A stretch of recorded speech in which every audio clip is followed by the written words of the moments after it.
एक छोटे से गांव में रामू नाम का एक गरीब आदमी रहता था। उसके पास बहुत कम साधन थे, लेकिन उसके सपने बहुत बड़े थे। बचपन से ही रामू ने अपने माता पिता को कड़ी मेहनत करते देखा था। उसका जीवन संघर्षों से भरा हुआ था।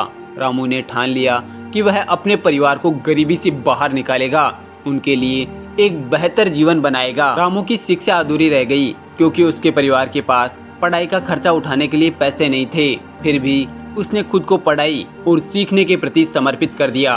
वह दिन में मजदूरी करता और रात को पढ़ाई करता। उसने किताबें उधार लेकर गणित, विज्ञान और व्यापार के बारे में सीखा। रामू को गांव के पास एक छोटी सी दुकान मिली जो बंद पड़ी थी। उसने अपनी छोटी सी पूंजी लगाकर वहां एक चाय की दुकान खोली।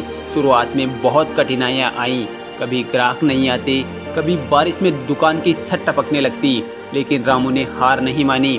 उसकी चाय का स्वाद बहुत ही अनोखा था और धीरे धीरे उसकी दुकान पर ग्राहकों की भीड़ लगने लगी। एक दिन एक बड़े शहर से आए बिजनेसमैन ने रामू की दुकान पर चाय पी। उसे चाय का स्वाद बहुत पसंद आया।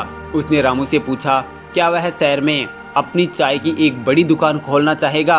रामू ने तुरंत हामी भर दी, लेकिन उसके पास पैसे नहीं थे। बिजनेसमैन ने रामू में छुपी कड़ी मेहनत और ईमानदारी को देखा और उसे पैसे उधार देने का फैसला किया। शहर में चाय की दुकान खोलने के बाद रामू का जीवन बिल्कुल ही बदल गया। उसकी चाय की दुकान दिन ब दिन मशहूर होती गई। उसने अपनी मेहनत और लगन से दुकान को एक चेन में बदल दिया। अब उसके पास अपने गांव से लेकर शहर तक चाय की कई दुकानें थी। रामू ने न केवल अपने परिवार को गरीबी से बाहर निकाला, बल्कि अपने गांव के अन्य लोगों के लिए भी रोजगार के अवसर पैदा किए। उसके संघर्ष, मेहनत और दृढ़ संकल्प ने उसे छोटे से गांव के गरीब आदमी से एक बड़े बिजनेसमैन के रूप में बना दिया। आज रामू का नाम पूरे देश में एक सफल उद्यमी के रूप में जाना जाता है।